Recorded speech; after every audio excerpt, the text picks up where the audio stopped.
Sana yun, ma'am. Yo, what's up mga bulot? So, I'm check that now. So, it is 2:16 in the afternoon. So, nandito po tayo guys sa clinic kung saan po ako nagpa anti-rabies, pa-injection ako. Kaya dinala ko si Mrs. dito sa ABC Clinic dito sa may Dempo. So, dinala ko siya dito kasi nakakagat po siya ng pusa ng isang araw kung sa aming labas. Napakaya yung pusa. So, dito ko nadali ko siya dito. Ito po ito siya. Dito pa siya sa loob ng clinic niya. Kasi po natin ipakita yung mga nakuha nila kasi purpose na lang kasi clinic ito at saka magawa siya ng injection so anti-rabies. So ito ay ito dito ng iban. Wala lang problema. So kung kayo ay magpapa-therapy sa malapit kayo sa ABC, punta lang kayo dito at saka per session nila ay 650. So may anti-rabies din at 2 sa 200. So, yung mga therapies nila is good for 1 year na yun. So, 1 session lang yun. Po siya ng balat, kaya may pangagat, may pamumula. Normal lang po yun na kapag makate, hindi kaya, cold compress po lang. Okay, huwag po natin kakamunan para iwas. Mga stray yung kumagat sa'yo, namatay yung alaga sa unvaccinated, okay, maraming kagat, kalmot. So pag ganyan category 3 ng mga pasyente, minamandate ko na DOH na magpa-immunoglobulin. Very required sila. Ang ginagawa ko kasi nito is mabilis ang protection ninyo laban sa disease. Dahil yung unang bakuna po ninyo dito ng rabies, wala pa kayong antibodies dyan. So mabubuo pa lang, mag-develop pa lang yung antibodies ninyo, 7 to 10 days pa. So kaya pag ganyan na nasa category po tayo, mas aggressive din po yung ating gamutan. Kailangan din po, mas mabilis yung gawat ng bibili natin. Ito, mabilis po siyang umakto, pero mabilis din po siyang maupo. One time lang din po ito, katulad ng penta. Sabay na yan. Sabay na yan po siya. Kasi nalala sa paawin ng sugat ng kasi straight cut po ito eh. Hindi sana kung may vaccine yan. Tapos kung parang maobserbahan. Pero okay lang naman yung wala. Kung nakikita niya siya, bantayan niya pa rin. And then obserbahan niya pa rin dalawa. Pero ganun lang pa rin naman, kailangan niyo pa rin magpalit. Kasi yan sa kakulitan sa natin. Dahil hindi naman natin masasabi na may walang rabies. Kaso nga lang ma'am, dito medyo price. Nasa 2,000 ang cost dito. Pero isang beses lang ito. And then may skin test din po tayo gagawin dyan para makita natin. Pero okay lang naman yung Itong baklunan tsaka yung dahil pwede naman ma'am, pero ang mangyayari lang po, magpapa-waiver lang po kami sa inyo. Patunayan po na tumatanggi. So, ma'am, yung 2,000 na po yun, isang bakuna lang yun. Opo, yun sa may One time na yun. Pero yung bakuna ng anti-rabies, sir, uulit pa siya. Oo nga. May tatlo pa. Okay. Pero yung 2,000 na price is good for lifetime na. Isang beses lang po yun. Hindi naman siya lifetime. Tutusik. Tataano lang siya hanggang 21 days na sa ito ng katawan sa Katawan until na mawala yung After 21 days, nakumpleto naman na natin ito. Halos makakumpleto na natin. Sila naman ay magpapalakas ng antibodies na natidevelop na sa katawan natin. Okay. Ito, kaya din itong airwood, magpapatas siya lang sa 850. Yung ngayon, pero sa susunod, magkano 650 na lang. Kasi ito lang medyo talaga mabigat ma'am, yung immunoglobulin. Kasi agara ko protection mo. Bala injection mo, dahil na sa right na dalawa, isang tetanus sa kaliwa, 3, pang-apat yung skin test, pang-5 sa isugat. Sige na, babe. Kaya mo ito. Kasi mahirap din po kasi straight cut po ito. Kung baka mamaya, alam, pagbalik. Sige na, kayo. Ha? Sige na. Skin test pa naman po yan, kung maka. Magkano mo, ma'am? 2,000? Bali, 2.8? 2.850 siya, sir. Kung nagpa-negative siya sa skin test. Ito po nakalagay po yan dyan. Isusulat din po yun mamaya. Ireg? Opo, Eric po. Anong, para saan po siya? Para sa, Ito po, agarang ititest? protection po sa rabies kasi hindi, sabi niyo po, stray cat po yun. Tapos laging nasa labas. Oo. Hindi natin alam kung may bakuna ba Oo. yun or may may-ari. Yun. Tapos, yun ma'am. So yan, yung agarang protection. Oo, agarang protection po yan. Kasi itong ituturok natin kay ma'am na day zero ngayon na anti-rabies vaccine, wala pa po siyang nade-develop si ma'am na anti-rabies. Wala pang panlaban dun sa rabies. In case na mag-positive na sa rabies yung pusa. Okay. Opo. Sige, relax Yan, ka para lang. kita tayo para check. Nanginig ka. Relax ka lang, ha? Anti-rabies muna yung bibigay ko sa'yo, mama. Yung kamay ko lang. Apo. Anti-rabies ko 20 units. Anti-rabies yan, ma'am. Relax ka lang. Ilang taon na po sila? Huwag mo tigasan. Kinakabahan. Yan, nervyosa kasi ito eh. Check. Huwag mo tigasan. Kalma ka lang. Sige po. Relax Sa lang. likod. Kalma ka lang. Inhale, exhale. 1, 2, 3. Kaya. Dito naman yan. Okay. Wala na. Wala pa, ha? Nag-isang barangay po sila. So, outside po.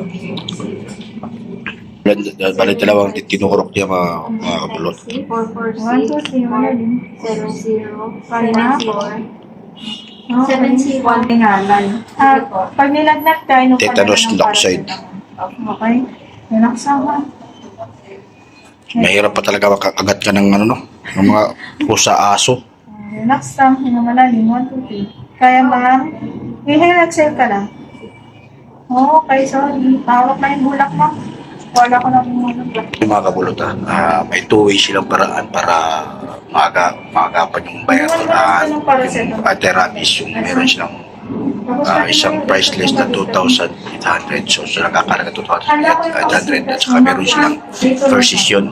So yung 2,800 is yung anti-doc na kailangan i-test yung blood niya para may reaction ba dun sa pagkagat ng pusa. So para magkapang resolution yun para yung kanya, tsaka wala siyang anti-rabies. Wait na lang po. So, bali tatlo ang tinurok sa kanya kung makikita niyo sa video. Dalawang anti-rabies at saka isang anti-doc. Test. Ito yung last na skin test. Para saan po yan? Para sa Skin doon? test po para dun sa may sugat niya. Sugat? Oh, kasi medyo matapang kasi yung gamot na i-inject natin marami sa sugat, kaya kailangan may skin test. Kasi baka mamaya, wala tayong ginawang skin test, tapos allergic po siya. Allergic siya. Oo, mas delikado. Delikado. Bungata, akin yung Relax ka lang. wala din, 1, 2, 3. Kaya, okay, malalagit na. Okay, Relax ka lang. Ma'am, bilugan ko lang, ha? Huwag po natin kakamutin o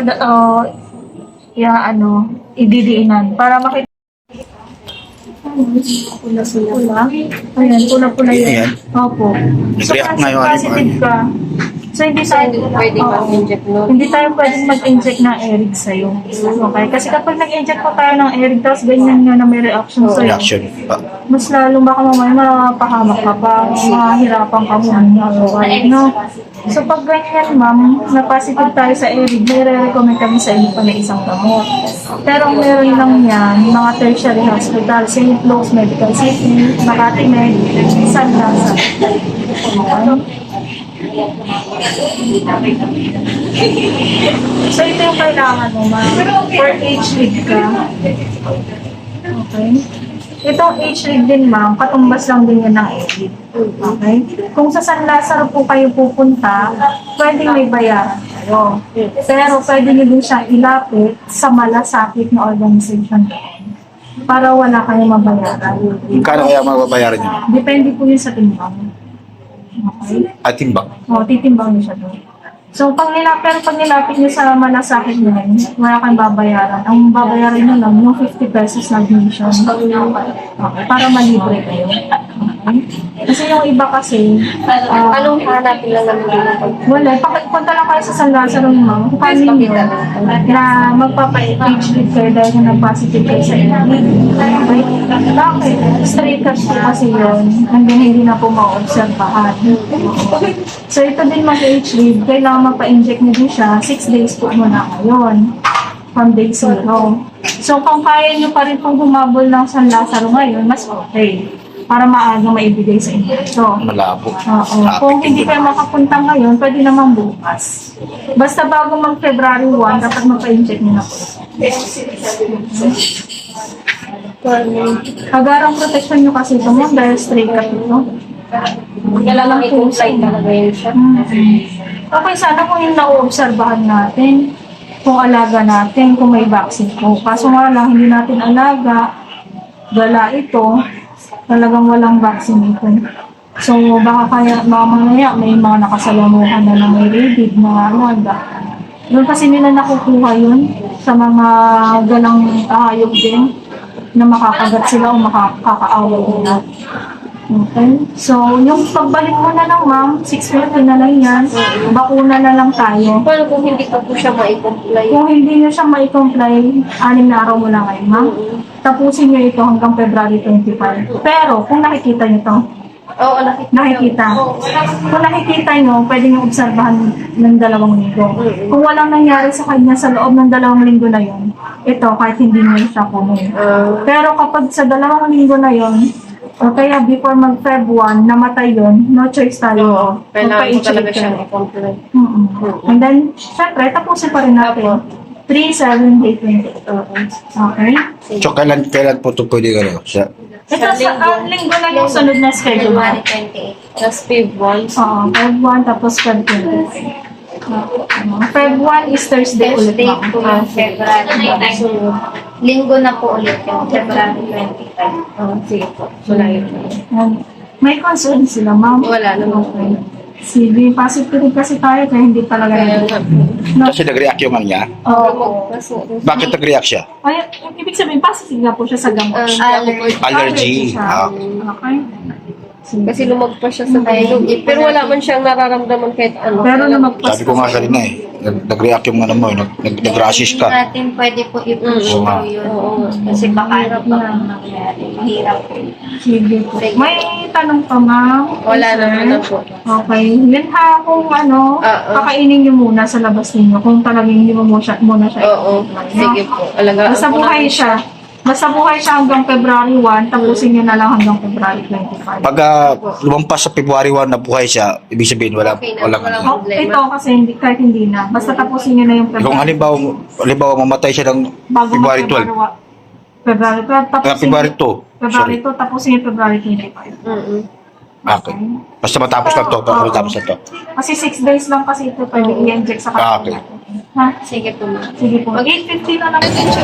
So yun mga kabulot, so hindi siya na antidote kasi nag-react yung kanyang balat.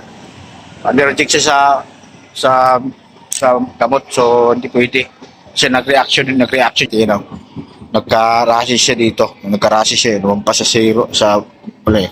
Kung nakikita nyo, namula yan ako. Minabuti na bantayan na lang yung pusa, then after that one, meron silang option, yun nga, doon sa San Lazaro, yung para doon sa antidote, na para hindi mag-react yung skin niya, yung tubo niya. So, doon sa Lazaro, so sabi namin, if ever na hindi namin mapuntahan, bantayan lang yung pusa within 2 weeks para doon sa kung anong magiging problema kung sa pamamatay yung pusa, kailangan talaga may proceed yung kanilang ina-advise na para papuntahan doon sa San Lazaro yung antidote na para doon sa skin niya na hindi siya mag-react. Tsaka dapat makompleto yung anti-rabies niya tsaka anti-tetano. Okay, yun lang mga bulot. So, ito lang. Isa dami nagbaba. Sabi mo din sa pagkana parang ilagay sa isa. Sheesh! Good views.